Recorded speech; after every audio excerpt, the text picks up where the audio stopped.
26-এর আগে 21শে জুলাই কিভাবে দেখছেন, কি বলবেন? দেখুন, আমাদের প্রতিটা 21শে জুলাই একটা ব্যতিক্রমী। আমরা প্রত্যেক সাধারণ মানুষ, সাধারণ কর্মী যারা আছি, আমরা 21শে জুলাইয়ের দিকে তাকিয়ে থাকি মমতা বন্দ্যোপাধ্যায় কী বার্তা দেন, এবং সেই বার্তাকে পাথেয় করে আগামী দিনের আমাদের পথ চলা শুরু হয়। যে নির্দেশ দেবেন, যেই গাইডলাইন আমাদের তৈরি করে দেবেন, সেই গাইডলাইন মতো আমরা প্রত্যেক কর্মীরা সেটা মান্যতা দিয়ে সারা বছর কাজ করি। এবছর 21শে জুলাই ব্যতিক্রমী 21শে জুলাই।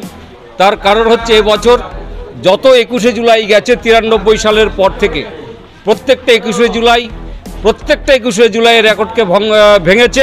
এবছরও 2025-এর যে 21শে জুলাই বিগত 21শে জুলাইয়ের রেকর্ডকে ভাঙবে আশা করি।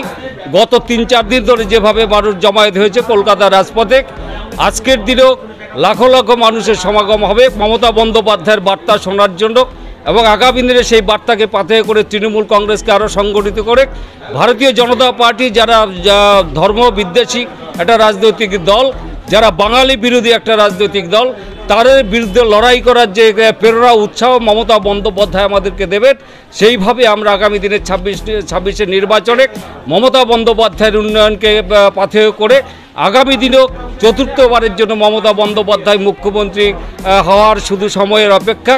আগামী দিনেও মমতা বন্দ্যোপাধ্যায়ের নেতৃত্বে মাটি মানুষের সরকার প্রতিষ্ঠিত হবে। প্রবীর মজুমদার, জেলা পরিষদের সদস্য, নদিয়া জেলা পরিষদ।